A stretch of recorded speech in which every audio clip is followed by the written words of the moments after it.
Então vamos ver esse vídeo aqui da ditadura do Lineage, da guerra, da maior guerra de um MMO. Lineage, pra quem não conhece, é um dos MMOs mais antigos e mais bem falados, mais respeitados, eu acho que é essa a palavra.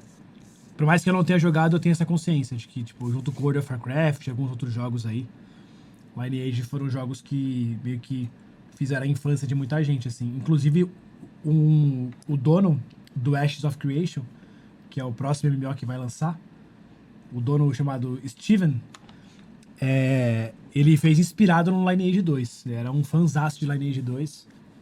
E o Ashes of Creation tem muita inspiração do Lineage. Enfim, vamos ver como é que é. Hoje em dia ele ainda deve rolar vários servidores privados e tal de Lineage. Bom dia. O que você faria se você tivesse que jogar o seu jogo favorito mediante uma ditadura implantada por outros jogadores? Foi exatamente nessa situação que muitos jogadores de Lineage 2 tiveram durante cerca de 4 anos. Primeiro eu quero dizer que eu pesquisei bem a fundo sobre todo esse evento e hoje eu vou te contar essa história de um jeito que você nunca ouviu, caso você já tenha ouvido ela antes. Vamos começar aí contextualizando sobre o que foi esse evento, né? Lembrando que foi um evento que aconteceu dentro de um MMORPG sul-coreano, então a massacrante maioria dos jogadores aqui eram da Coreia do Sul. Bom, vamos começar então. Isso aqui tá dividido em capítulos, então vamos aí pro capítulo 1. Doideira? Beleza, gente. Capítulo 1, então, visão geral. Vamos passar um resumão aqui do que aconteceu. A história em si não é em relação à ditadura, mas sim em relação à guerra que aconteceu perante essa ditadura. Esse foi o real evento. Mas aqui no Brasil, você encontra esse assunto como ditadura de Lineage, enquanto em outros locais, o evento é conhecido como Bart's Liberation War, ou Guerra de Libertação de Bart's. Cara, só pausando aqui. Isso vai pro YouTube, a galera do YouTube talvez não vai entender, mas a gente teve uma discussão agora na live, pouco, jogando New World. E esse conteúdo só aconteceu por causa do gênero MMORPG, tá ligado?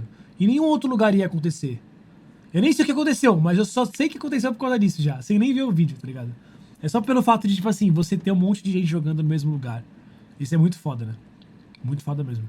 O gênero MMO tem umas paradas que só acontecem nele mesmo. Essa guerra aconteceu no MMORPG Lineage 2, no servidor chamado Bart's, por isso que tem esse nome. Essa guerra, na verdade, é dividida em 2 momentos, e normalmente o primeiro momento é o mais citado quando se trata desse título. No caso, foram 2 guerras, né? Nessa guerra aí, os usuários de todos os servidores do jogo se uniram para poder enfrentar uma aliança formada pelos Dragon Knights, também conhecidos como DK, que basicamente assumiram o controle do servidor Bart's através de uma ditadura. Nesse evento, o Bart's Revolutionary Army foi criado, então toda vez que eu estiver falando sobre exército revolucionário, exército de Bart's, exército anti-DK, todos esses termos se referem ao mesmo grupo. E aí, como eu tava falando então nesse evento, o exército revolucionário de Bart's foi criado para que essa guerra fosse travada. O número de usuários participantes nessa guerra foi registrado aí em cerca de 200 mil, sim, mano, 200 mil players. Essa guerra aí aconteceu ao longo de 4 anos, na vida real no caso, né, porque em tempo de jogo, que seria umas 4 horas por dia, seria equivalente aí a 20 anos. Se você joga ou já jogou MMORPG, você já deve ter percebido que eventos parecidos acontecem o tempo todo.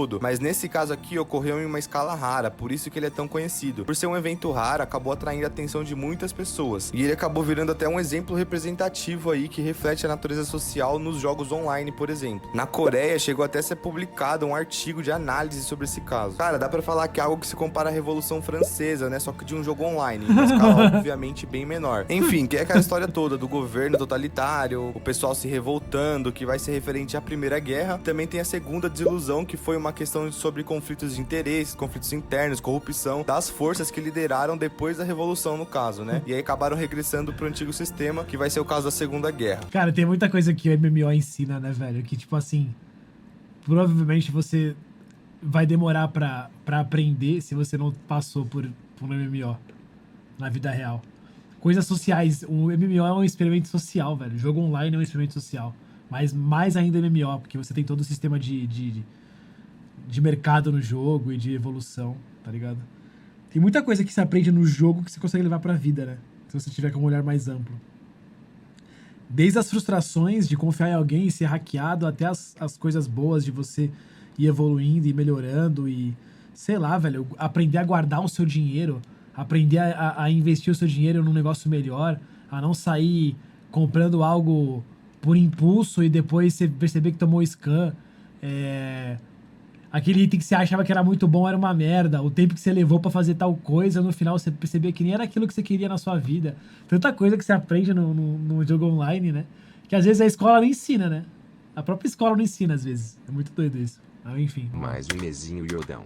Vamos pro capítulo 2 agora, o começo de tudo. Se você entrasse no servidor de Bartz do Lineage 2 em meados de 2003, você teria uma gameplay baseada numa estrutura de monopolização de castelo, onde os impostos eram coletados de forma selvagem. E as melhores áreas de caça, né, onde você consegue pegar bastante XP e bastante drop bom, estavam todas sob o governo de 3 clãs aliados que ficaram conhecidos como Aliança DK, sendo forte o suficiente para serem incontestáveis. O dia a dia nessa época aí era baseado nos jogadores pedindo desculpa e implorando aí para não serem mortos para os ditadores do servidor por terem quebrado algumas normas extremistas, por exemplo. Esses caras aí, no caso os Dragon Knights, conseguiram o controle do server de forma tão agressiva porque eles eram uma guilda que já vinha do primeiro jogo, Lineage de 98. E assim que o 2 ficou disponível para ser jogado, a guilda já estava prontificada para poder agir em relação ao maior server do jogo. E assim foi feito. Os 3 clãs que compunham a Aliança DK era a guilda Genesis, os Knights of Gods e a guilda principal, que eram os Dragon Knights. Lembrando aqui que a gente vai usar bastante o termo clã e guilda. É muito comum nos RPGs que a guilda tenha um número limite de jogadores. Então, um clã, ele pode ser composto por várias guildas. Então, sempre quando eu me referir a um clã aqui, a gente vai estar se referindo a uma linhagem toda, né? Agora, uma guilda em específico é um grupo em específico ali que foi criado dentro do jogo. Mas vamos lá. Depois de meses de humilhação aí, controle severo por parte da Aliança DK, foi decidido um aumento na taxa de imposto de comercialização de 10% para 15%. Cara, 10% já é uma taxa altíssima. No MMORPG é comum você escolher uma área laboral para se especializar, por exemplo, né? Além de outras áreas que você pode se especializar também. Mas um exemplo, lenhador, minerador, colhedor, enfim, para que você consiga aí fazer o seu trabalho e vender para as pessoas que não têm o mesmo nível que você para coletar uma madeira diferente, por exemplo. Enquanto você compra de outra pessoa uma pedra que você não consegue coletar. E aí dessa forma a economia vai girando. O problema é que quanto maior a taxa de imposto da guilda dominante, mais atrasada fica a sua evolução no jogo. E no momento que foi anunciado esse aumento de imposto, foi o estopim aí para que vários jogadores se organizassem para se posicionar contra essa gestão. Nesse momento foi criada a guilda Red Revolution, ou Revolução Vermelha. Lembrando também que esses nomes são todos em coreano e eles estão sendo traduzidos para inglês e depois para português. Um certo dia aí, num lugar chamado Krumat Top Dungeon, que era um dos campos de caça controlados pela Aliança DK, os players da Aliança DK estavam lá farmando, né, na caça automática, que também era uma das coisas que estava irritando muitos dos jogadores. Caça automática era algo que estava surgindo nessa época, hoje em dia já é mais comum, mas lá para 2003, 2004, estavam começando a surgir os primeiros bots de farm automático. 2003, e esse farm né? automático era também visto como um problema a ser resolvido, que é basicamente o jogador não tá ali na frente do computador e o bonequinho dele tá fazendo as coisas sozinho, a partir de um programa terceiro. Mas a gente vai falar dele mais pra baixo. Então, esses jogadores da Aliança DK estavam lá nessa área fazendo essa caça automática, ou seja, provavelmente não tinha nenhum jogador cuidando dos bonequinhos dele, justamente porque nessa área já não podia entrar nenhum outro jogador, era uma área controlada. E aí eles foram atacados sem cerimônia nenhuma, de uma forma relâmpago, por esse mesmo clã aí da Revolução Vermelha. E eles foram todos mortos. Isso foi um ataque simbólico, mas não foi muito efetivo, porque pouco tempo depois, a morte desses jogadores foi vingada pelos membros da Aliança DK mesmo, e a área foi toda retomada. Mas nesse momento aí, todos os membros da Aliança DK ficaram em alerta, e essa é a cena de abertura da Guerra da Libertação de Bartz.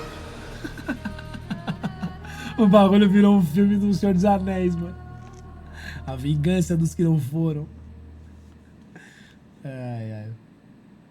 E agora o capítulo 3, a primeira guerra da libertação de Bartz. Vamos dizer aí que esse é o capítulo mais importante, porque é basicamente o Por que clímax tu tá da rindo história de algo toda. tão No sério? 19 de maio de 2004, o clã da Revolução Vermelha lutou contra a Aliança DK e tiveram muita sorte na batalha, porque eles eram apenas 50 membros. Tudo bem que eram membros bem upados, né? Membros de elite. Mas eles tiveram bastante sorte. E eles tiveram como resultado a ocupação do castelo de Giran, que foi um castelo ocupado pela Aliança DK por muito tempo, e como símbolo, eles reduziram a taxa de imposto ali do castelo em 0%. Zeraram o imposto totalmente. E durante todo esse período de ocupação do castelo, que durou 2 semanas, a guilda abriu os portões da fortaleza de Giransong, que seria a fortaleza ali em volta, e os usuários do servidor puderam pela primeira vez ver como que era o interior do castelo. A gente tá falando aí de um jogo que teve o beta lançado em 2003, se eu não me engano. Isso é muito então é foda. provável que realmente esses usuários tenham visto o interior desse castelo pela primeira vez nesse momento. Então eles viram lá o interior do castelo de Giran, a estrutura ali da sala de trono, e ficou meio que aberto ali pra todo mundo poder usar, coisa que não era quando tava sobre... Cara, isso é muito foda. Tipo assim, o dev faz um bagulho. Hoje em dia o jogo é pra todo mundo, né?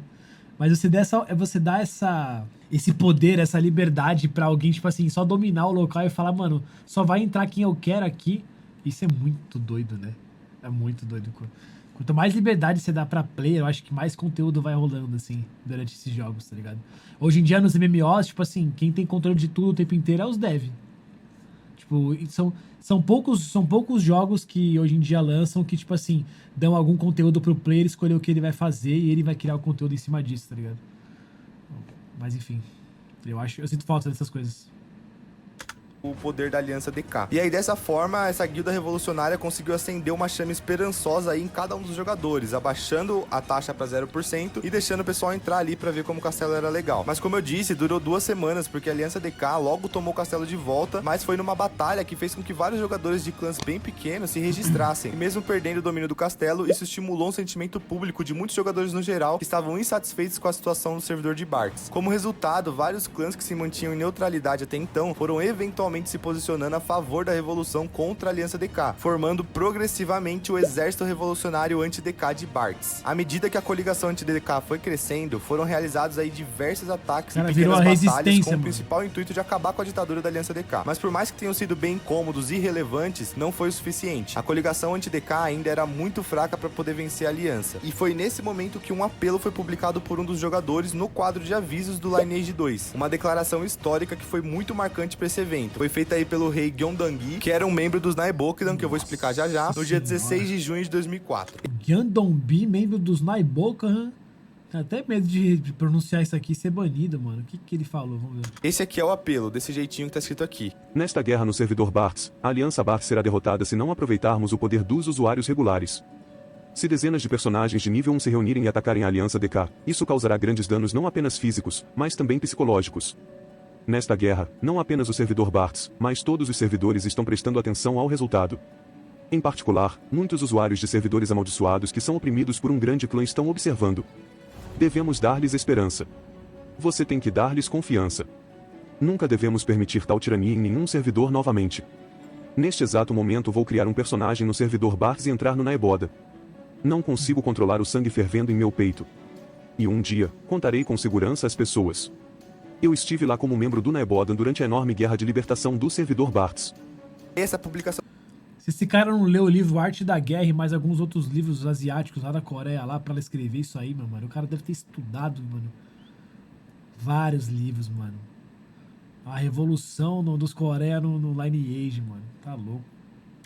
Fez bastante sucesso. Nessa época aí era impossível migrar o seu personagem de servidor, então os usuários de outros servidores que estavam querendo ajudar nessa causa precisaram criar os personagens do zero lá no servidor de Bartz. Por conta disso, a maioria desses personagens ficaram nos níveis bem baixos, e como eles eram nível baixo, muitos eram providos apenas das roupinhas iniciais do jogo. Por isso eles decidiram se denominar como Naebokdan. É algo que na Coreia pode ser traduzido aí como roupa íntima ou roupa de verão. Depois desse apelo aí, os Naebokdan pressionaram a Aliança DK com a seguinte tática. Eles migraram em dezenas para Dragon Dungeon, que era um dos campos de caça de alto nível que também era controlado pela Aliança, igual a massacrante maioria dos campos de caça, mas principalmente os de alto nível, interrompendo a caça dos membros da Aliança DK que estavam caçando lá. E para que eles conseguissem fazer esse tipo de ataque, eles tinham uma tática de procurar primeiro o healer mais fraco da Aliança, e aí eles matavam, e depois eles iam começando sempre pelos healers. Dessa forma, eles conseguiram fazer diversas unidades de combate da Aliança se submeter ali. Uma dessas táticas... Não, mas calma aí, antes de a gente continuar vendo esse vídeo, uma pergunta de um cara leigo no Lineage, eu nunca joguei. Como é que funcionava o sistema de PVP do Lineage? Quando você morre, você perde tudo? Era full loot? Você volta pro nível 1? Como funciona? Você só perde se você tivesse PK. Você só morre mesmo. Então como você domina o local? Porque, tipo, ele explica? Porque como um bando de nível 1, como um bando de clã dos Naebokdan, todo mundo pelado nível 1, consegue matar um cara que já tá jogando há muito tempo no servidor, tá ligado? É isso que eu tenho dúvida. Mas enfim, vamos ver se ele explica. Depois eu pergunto pro chat. Táticas usadas era que os Naebokdan tinham disfarçados entre eles também com as roupas de newbie algum guerreiro de nível altíssimo. E aí no meio da massa de Naebokdan, que era quase impossível distinguir quem que era newbie e quem que não era, eles acabavam sendo surpreendidos ali por algum jogador de alto nível. É disso que eu falo, tá vendo? Esses conteúdos você não tem mais hoje em dia, tá ligado? Esses conteúdos você não sabe, você não consegue mais fazer isso, porque hoje em dia todo mundo tem a roupa que quer, quando que quer, por causa das skins, entendeu? Naquela época você sabia se o cara era bom ou não com a roupa que ele tinha, tá ligado? E aí dá pra você fazer essas coisas. Hoje em dia já não tem mais como, né? Mas enfim, vamos continuar. Foi possível que esses ataques fossem bem sucedidos. Apesar desses ataques contínuos dos Naebokdan e a opinião pública totalmente desfavorável, a Aliança DK se reuniu e decidiu comprar de vez essa guerra, dessa vez aí até o final. Em determinado momento, o exército revolucionário já estava conseguindo travar algumas batalhas em pé de igualdade contra a Aliança DK, mas à medida que eles iam batalhando, não conseguiam ter recurso suficiente para restaurar as armaduras e os equipamentos quebrados. Então, quanto mais a guerra durava, mais o exército anti-DK sofria. Nesse meio tempo, ocorreu a saída do clã Gênesis da Aliança DK. DK. Teve um conflito interno ali entre as lideranças, não se sabe ao certo se eles decidiram sair por conta própria ou se eles foram expulsos. Mas foi uma grande perda pra Aliança DK de qualquer jeito, porque esse era o segundo maior clã do servidor. Pra efeito de comparação, o número total de guildas e partidos pertencentes ao clã Gênesis era maior que todo o exército revolucionário até então. Mas outros dois clãs entraram pra aliança nesse momento pra que essa perda não fosse tão avassaladora, que era o clã Jeong e os Winner. Com a aliança restabelecida, então, os membros da Aliança DK começaram a se reorganizar. No entanto, embora eles tenham saído da aliança, os Gênesis não encerraram seu trabalho. Até o momento, os Gênesis ficavam no castelo de Oren. Era essa a sede deles, que era um dos castelos mais importantes do jogo. Então, eles liberaram o acesso do castelo, a gente não sabe o motivo em si, se eles queriam ajudar o exército anti-DK ou se eles só estavam deixando a guerra ali se desenrolar. Mas o castelo foi liberado. E o líder do clã Gênesis era tão relevante quanto o Aquirus, que era o líder dos DK. Então, com o passar do tempo, o líder da Gênesis acabou tomando o comando de todo o exército anti-DK e a maior parte das estratégias ficaram sob controle dele. E então chega o grande dia 17 de julho de 2004. Nesse dia foi declarado um cerco ao castelo de Aden. Isso é muito da hora, tipo assim, você não tem mais isso em jogo também, velho. Qual que é o último jogo que teve isso? Tipo, por exemplo, essa área aqui. Tipo, essa área aqui, ela é dos caras, mano. E eles escolheram que é deles, tá ligado? E eles, sei lá, eles têm hora pra acordar, pra dormir. Não, que Tibia. Tô falando de jogo hoje em dia. Não jogo antigo. Jogo antigo teve vários. Mas hoje em dia não tem mais jogo assim. Tipo, onde você tem uma parada meio sandbox, tá ligado? Onde, tipo, esse local, ele é da guilda ou é da facção e essa facção controla isso. Eu acho que o Albion é o melhor exemplo, talvez. E os caras ficam lá brigando por isso, brigando pelo território, tretando o tempo inteiro. Cara, isso é muito foda, mano. Gera, tipo, um RP mesmo, sabe? Uma segunda vida, mano. O famoso Second Life, o famoso... Qual que é o nome? Esqueci o nome que a galera fala. Que a galera acha que é novidade, que vai ser o futuro, mas que isso já existe há anos e anos. Metaverso, né? Que fala? É isso? Mira? Tá vendo? Mira. Enfim. Esse era o maior castelo do jogo e até então o mais inalcançável, tido aí como a principal base do clã Dragon Knights e o local mais impossível de ser acessado no servidor. Nesse momento vai ocorrer aí uma batalha sistemática utilizando esses dois castelos, que é o castelo de Oren e o castelo de Aden, baseado nos sistemas de atraso para as inscrições dos cercos. Pra quem não sabe, o cerco seria uma guerra travada ali dentro do jogo. Normalmente quando eu quero dominar um local num RPG, eu tenho que travar essa batalha, tenho que abrir um número de inscrição para todos os guerreiros se inscreverem, e aí essa guerra vai ser marcada para um dia, e aí quando chegar esse dia, só os que estão inscritos podem participar. Inclusive, em breve, teremos as batalhas Uniworld. Que funcionou essa batalha sistemática, que foi basicamente uma das táticas utilizadas pelo líder da Gênesis. Faltando 10 minutos aí pro prazo de inscrição pro cerco de Aden, todas as forças revolucionárias que se inscreveram pra guerra em Oren, que inicialmente era uma guerra fake, né, que a princípio parecia que era o exército anti-DK contra o clã Gênesis, só que eles já estavam do mesmo lado, enquanto o clã Gênesis se inscrevia todo pra poder atacar o castelo de Aden. Pensando nisso, os Dragon Knights se prontificaram pra aproveitar a batalha em Oren e somar as forças pra tomar a antiga sede principal do clã Gênesis. Seria de fato uma grande conquista e poderia até colocar um ponto final na guerra, já que o cerco de Aden só tinha alguns guerreiros do Gênesis inscritos, então eles não precisavam se preocupar muito. Só que aí, faltando 8 minutos pro prazo de inscrição, o clã Gênesis desistiu do cerco de Aden completamente. Essa era a lógica, na verdade, né, já que eles estavam em poucos, não tinha por que eles continuar com essa guerra. O próprio Dragon Knights já imaginavam que eles iam desistir. Só que aí os Dragon Knights cancelaram também muitas inscrições e somaram ainda mais forças lá no castelo de Oren. E tudo isso ainda fazendo parte da tática, usando o lag do servidor ali, o atraso, né, no caso do servidor para as inscrições. No limite, todas as forças revolucionárias, tanto o exército revolucionário quanto os Gênesis, se inscreveram para atacar a Aden nos últimos minutos, cara, faltando, sei lá, 1 minuto, 2 minutos. E aí, dessa forma, o clã DK acabou entregando de mão beijada o castelo de Aden, porque devido à limitação de tempo do jogo, já era tarde demais para eles se inscreverem pra guerra. E aí, nesse momento, já tinham aí 26 clãs registrados para lutar lá em Aden. E assim, a primeira estratégia após a saída da Gênesis foi bem sucedida. Só que essa batalha aí, que parecia já estar ganha por conta da superioridade numérica, acabou se tornando um pesadelo pro exército revolucionário. Isso porque a princípio eles ganhariam no número, só que eles não esperavam que os poucos guerreiros que ficaram para defender Aden eram nada mais nada menos que o partido de Aquirus, o líder e a principal figura de todo o clã DK. Mesmo que, entre aspas, esses caras sejam os vilões, né? Cara, deve ser muito foda. Você tá tipo assim, você mais, sei lá, uns 30 caras muito fortes enfrentando uns 300 maluco pão. Deve ser muito divertido, mano. Tipo assim, mano, os caras querem te bater, você... Nossa, deve ser muito zica. Ficar do lado desses caras aqui. O partido era formado pelos guerreiros mais upados e mais habilidosos já vistos em Lineage. No início da guerra, o partido segurou de Athos sozinho aniquilou quase. 3 clãs inteiros da coligação revolucionária em segundos. E em seguida eles já começaram a devastar toda a linha de frente do exército revolucionário. Dessa forma, as forças anti-DK não estavam conseguindo nem estabelecer um acampamento ali perto da guerra. E assim que isso foi feito, o líder da Gênesis ordenou a retirada do exército revolucionário, pediu para que eles recuassem. E assim o exército revolucionário anti-DK regressou. E assim a aliança DK conseguiu defender com sucesso. Caralho, os caras defenderam, Só que mano. aí tem mais um ponto, que isso ainda fazia mais ou menos parte da estratégia. Eles não estavam esperando que eles fossem ser massacrados, mas o fato deles não ganharem a guerra em Aden era sim uma possibilidade. E aí o que aconteceu? Muitas das forças que estavam defendendo o cerco de Aden migraram para o caminho de Oden no intuito de barrar a chegada dos novos jogadores para que o castelo de Oden fosse tomado pela Aliança DK. E assim que a presença da maioria dos membros da Aliança DK foi confirmada na rota, e aí o líder da Gênesis ordenou novamente o cerco de Aden, só que dessa vez a Aliança DK não estava nem esperando, ficaram na ilusão ali de que eles estavam ajudando o cerco no castelo de Oden, só que eles foram atacados novamente em Aden. Dessa forma, o castelo de Oden foi basicamente abandonado pelo exército revolucionário, ficando apenas com um clã pra marcar presença, que eram os Revengers. No entanto, no momento que a Aliança DK percebeu que só tinha os Revengers ali defendendo o Oden, eles começaram a cogitar a possibilidade deles estarem ali só ganhando tempo. E eles novamente decidiram voltar pra Aden com medo de estar sendo atacados, que era o que estava acontecendo. Só que pela regra do jogo, eles não podiam voltar direto pro castelo dessa vez, eles tinham que pelo menos ir pra um acampamento ali, pra uma vila próxima. Me perdi, cara, pra quem não entendeu, eles fingiram que foram, mas não foram. Aí os caras acharam que eles foram e não foram, e ficaram. Mas aí quando que eles foram, eles estavam. Aí quando eles estavam, os caras não estavam mais lá. E eles tomaram o bagulho só de graça, entendeu? Basicamente isso, é o bait do bait do bait. Você, mano, no LoL você fala que você vai base, mas você não vai base. Aí o cara fala, bom, ele não foi base, então, se ele não foi base, eu vou ficar. Aí ele fica e eu fui base. Quando eu voltei, eu tô mais forte do cara. Na hora que o cara volta, ele não tá mais lá e eu mato ele.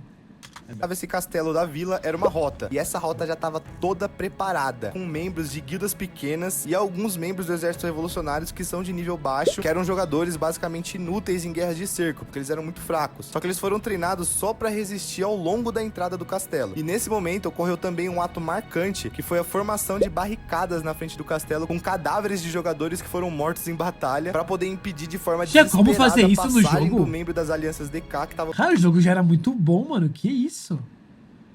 Tinha como fazer isso? Cara... retornar pra Aden. E aí no meio da pressa, os membros da Aliança DK que queriam passar usaram muitos ataques forçados que arriscavam muito a integridade dos mesmos, que eram muitos ataques sem estratégia. É tanta mecânica que tinha naquela época, tão legal, né, velho? Pra você poder... Tanta criatividade, né? Que acabavam deixando a guarda do exército muito aberta, só que eram ataques muito fortes. Mas os Naebokdan, que também estavam presentes aí nessa rota, como barricada humana, inclusive, eles não deram nenhum único passo pra trás. E enquanto a maioria dos membros DK eram barrados de entrar no cerco, o castelo de Aden foi finalmente tomado e virou posse da unidade principal do exército revolucionário de Bartz. E aí, quando a maior base do Lineage 2, que é o castelo de Aden, foi recapturada, não apenas o exército revolucionário de Bartz, mas também os usuários do Lineage 2 em todos os servidores aplaudiram. Esse dia aí foi declarado o dia da libertação de Bartz. Os quadros de avisos explodiram com milhares de postagens comemorando o dia da libertação de Bartz, e a mídia até cobriu todo esse processo. Dizem também que teve gente que até chorou nas lan houses da época nesse dia, cara. E esse é basicamente o dia onde eles derrubaram aí os caras chorando. Porque eu consigo muito imaginar os caras chorando se abraçando, levanta assim da cadeira. Caralho, mano, dominamos o castelo do Bartz, mano. no cerco de Aden, perdeu o castelo Glúdio também, o castelo Dion e o castelo Reiners pro exército revolucionário em novembro de 2004. Ou seja, até novembro de 2004 eles já tinham perdido basicamente tudo. E aí eles apostaram tudo no único castelo que restou, que era o castelo de Giran, que era aquele castelo ali da primeira batalha, que eles abaixaram o imposto pra 0%, mas eles também foram incapazes de ter sucesso. Sendo assim, o último refúgio da Aliança DK foi na Torre da Arrogância, que não era muito eficiente pra progressão de nível, mas como era um terreno vantajoso pra defesa, eles foram meio que... Irônico, né? O último refúgio dos caras ser a Torre da Arrogância. Parece até realmente um filme, né, mano? Porra. A ficar por lá. E aí tem uma ironia muito grande, né? O único lugar que sobrou foi um lugar chamado Torre da Arrogância. Pode-se dizer também que esse foi o período mais bonito aí durante essa Guerra da Libertação, que é o período mais conhecido, né? Que é o famoso Bem Venceu. Zica. Acabou? Tem mais. Bom, agora vamos pro capítulo 4, que é o pós da Primeira Guerra. Depois dessa derrota... Vai ter a Segunda Guerra, os caras... Que isso, mano? Valkyrios foi amplamente conhecido por todo o esforço que ele fez e por toda a importância que ele teve para a Aliança DK. E depois dessa vitória aí no castelo de Aden, o exército revolucionário acabou perdendo sua intenção original. Os clã Revengers, que tiveram tanta participação no exército revolucionário quanto o clã da Revolução Vermelha, ficou com a ocupação do castelo de Oden, enquanto o clã Gênesis ficou com o castelo de Aden e o Glúdio, e o clã do castelo de Suon, que era um clã que representava ali várias guildas e clãs de pequeno e médio porte que participaram no exército revolucionário e também participou na primeira batalha em Giran, assumiu aí o controle do castelo de Rhaeners. Mas o clã da Revolução Vermelha, que foi os que mais lutaram desde o início e foram os que começaram toda essa revolução, sentiram que não estavam recebendo a compensação pelos seus esforços. E essa frustração aí deles foi se manifestando em algum... O bagulho ficou infinito. Os caras que eram revolucionário, que tiraram os malucos que estavam na ditadura, começaram a virar o ditador agora. E foi, né, mano? E foi, os caras começaram a ficar se corrompendo agora. E todo mundo vai. Vira um looping, mano. Não muda nunca, né, velho? Por exemplo, que é a Dragon Dungeon. Que Quer conhecer o homem, a verdadeira essência do homem? Dê poder a ele. Quer conhecer o homem de verdade? Tire o poder que a ele foi dado. em cima era um dos melhores terrenos de caça da época, e após a libertação da tirania da Aliança DK, ela deveria se tornar um terreno de espaço aberto para todos, pelo menos simbolicamente, né, porque era exatamente esse o problema das áreas de caça, mas não foi o que aconteceu na realidade. Eles liberaram apenas uma parte dessa área para o acesso de usuários no geral e usuários de baixo escalão do exército de Bartz. E aí, nesse momento, Gênesis, Revolução Vermelha, Revengers meio que viraram um conceito só. E além de tudo isso, pequenos conflitos, oposições, protesto, ganância, eles também estavam começando a ter que enfrentar a caça automática, que também é o que eu tava falando lá em cima, que era conhecido como bot farm. Explicando melhor agora, lá pra 2000, todos os MMORPG ainda precisavam que você estivesse na frente do computador, apertando ali os botões pra você poder fazer qualquer coisa. E com a chegada dos bots, era possível deixar o seu personagem farmando ali por horas sem que você cansasse. Ou seja, aquele processo que você faz no MMO, que você não precisa de ninguém ali visualizando, ninguém ali cuidando, você colocava um programa de terceiro pra ele ficar lá coletando madeira, matando bichinho, que era algo que não era arriscado, então você podia deixar ele fazendo sozinho. Ou seja, tudo começou com um lema de derrubar a Aliança DK e erradicar a caça automática, estabelecer a liberdade, só que derrubaram a Aliança DK, não erradicaram a caça automática e não estabeleceram a liberdade. Por quê? Porque diante da realidade, né, de ter que compensar essas perdas aí das batalhas, os membros do exército de Bartz começaram eventualmente a controlar áreas de caças aí por conta própria, cada um meio que virou dono do que queria, cada um fazia a briga que queria, e aí muitos jogadores aderiram aí à caça automática e meio que ficou tudo elas por elas. Enquanto isso, o Arqueros, que tinha lido toda a situação aí com precisão, começou a reorganizar o clã DK e a sua aliança. E ele apoiou os fundos militares do clã, né, poção, equipamentos, tudo do seu próprio bolso. Então essa leitura dele ali, né, ele tava vendo essas divisões internas, as contradições da aliança, tudo lá da... Ainda não tinha o Pay to Win nessa época, né, Lineage. Tipo assim, o cara realmente tinha que... Ou não? Ou já tinha? Já tinha? Não, né? Ainda não, né? Aí, tipo assim, todo o esforço dele... Já tinha, já? Tipo, esse financiamento que ele fez pro clã dele, de pote, equipamento, foi porque ele farmou dentro do jogo ou ele farmou na vida real e passou o cartão? Farmou no jogo ainda? Ah, enfim, independente disso, né? Essa parada de assim, você ter que farmar no jogo e ainda patrocinar os caras, o cara realmente se dedicou, né, no jogo. MMO coreano já vinha com Pay to Win de fábrica? Não, isso aí é antigo. O Pay to Win devia estar começando nessa época ainda. Enfim, esse não é o caso do jogo. Vambora. Da arrogância dele. E ele finalmente decidiu que já tinha chegado a hora. E naquela época, muitas das forças que participaram do cerco de Aden já tinham retornado para os seus servidores originais. Porque tinha muita pessoa que tinha vindo de outro servidor, lembra? E eles vieram só para ajudar, sim. Só que assim que tudo se resolveu. E é aquela coisa, quem apanha nunca esquece, né? Os caras, mano, foram exilados dos castelos deles, ele ficou na torre da arrogância por anos, sei lá, meses. E o cara tava planejando, só esperando, né, mano? Esperando o momento certo. Até parece. Você acha que o cara ia, tipo, sei lá, ir trabalhar, fazer faculdade? Você é louco. Ele vai jogar, mano, até ele receber o que é dele de volta, né? O cara era o Sauron, praticamente. Não vai, pô. Vai ficar focadaço no jogo. E os caras que vieram só pra apoiar, veio só pelo hype, tá ligado? Os caras que saiu do servidor dele só pelo hype, vai seguir a vida. Tipo, conseguimos, conquistamos, kkkxd, voltou pro servidor, foi jogar LOL, foi jogar Dota, né? Foi, sei lá, trabalhar, estudar. E o cara tava ali no farm só, né?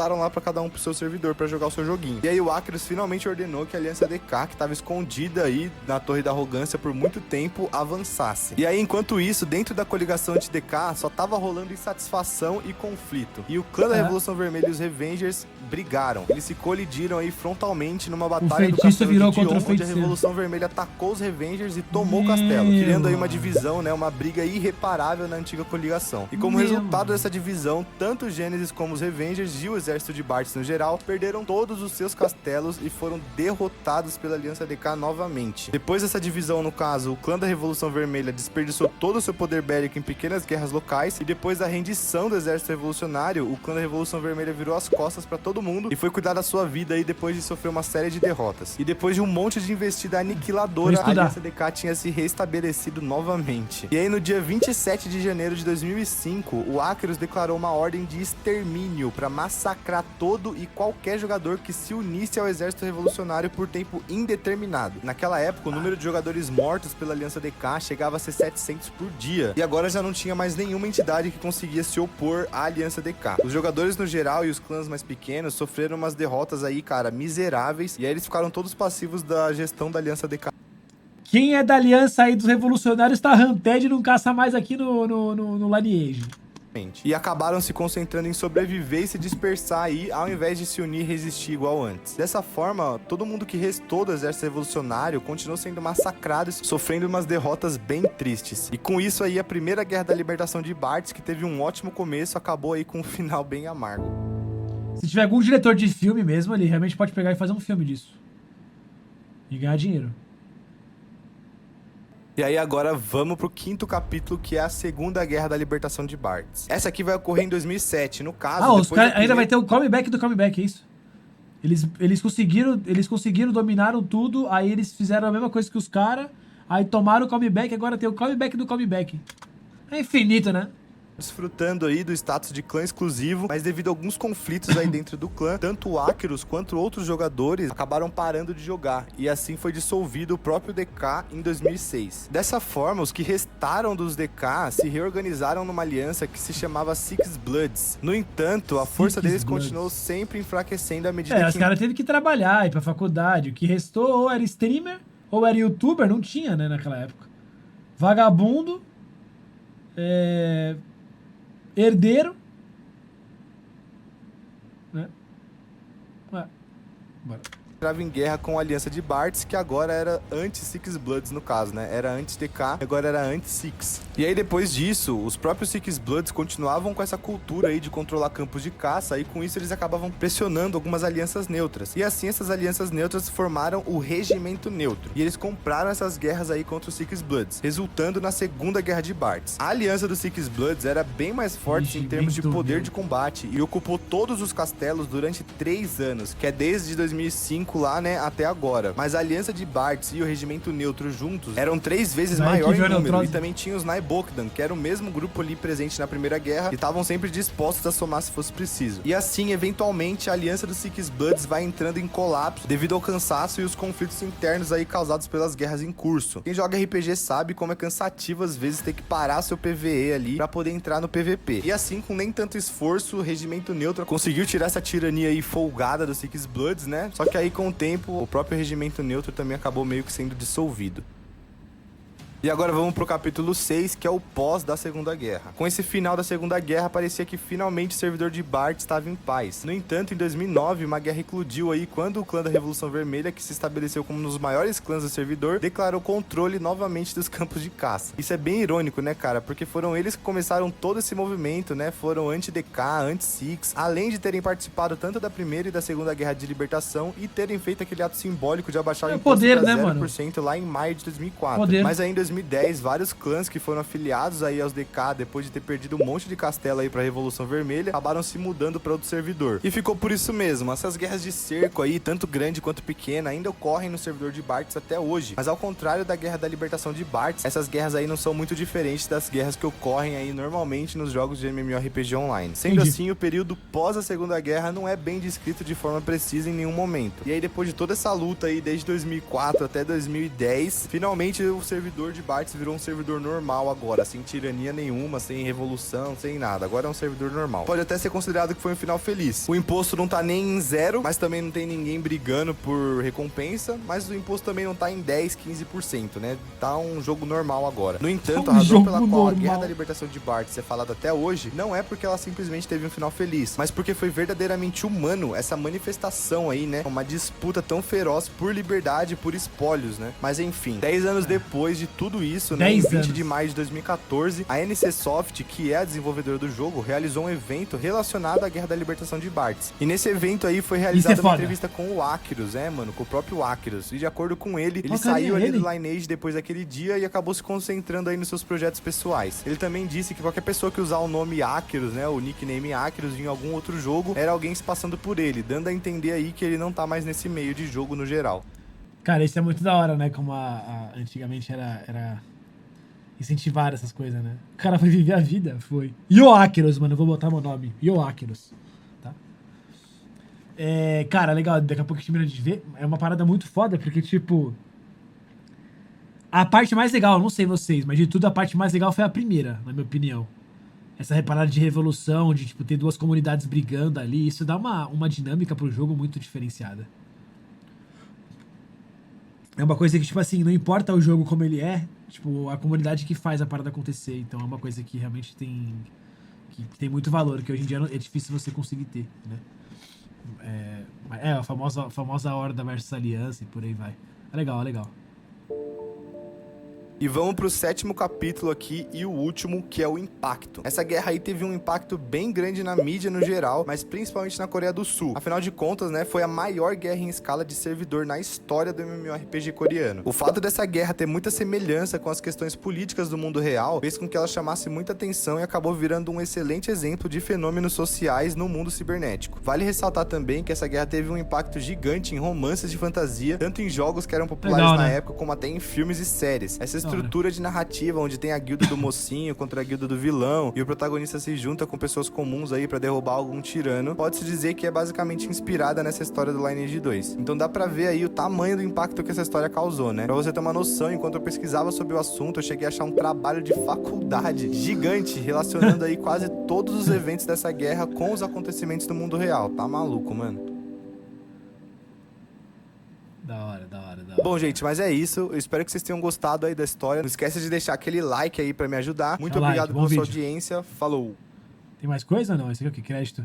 Da hora, mano. Ótimo vídeo. Eu não sabia que era tão legal assim. Subestimei. De novo, mano. Coisas que o MMORPG mais raiz naquela época, com esses conteúdos, interações com players, fazem, né? Isso é uma história de várias que podem ter acontecido, né? Não necessariamente ser só isso, de guerra e tal, mas muita interação rola. Muito legal mesmo. Deve ter sido bacana ter participado disso. Às vezes a gente fica feliz participando só de uma, sei lá, de um duelo, de uma boss fight, de uma guerra. Imagina participar de uma parada que durou anos. Muito doido. Vou deixar o link aí no chat, quem quiser deixar o like aí pra ver, pra ajudar o canal do cara.